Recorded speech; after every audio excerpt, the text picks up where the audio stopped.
பட்டு கோட்டை அம்மாடு உள்ளுக்குள்ள என்னாடு பொல்லாத சிறுக்கி பொன்னாட்டம் நிறுக்கி பின்னாடி பள்ளம் பறிப்பா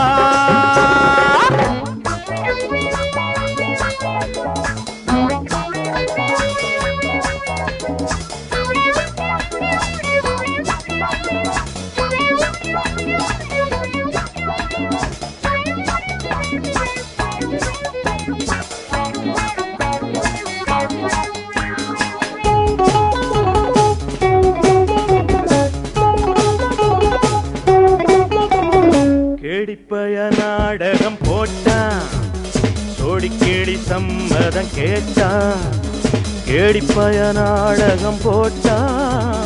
சோடி கேடி சம்மதம் கேட்டான் அம்மாடு வந்தாளே நம்ம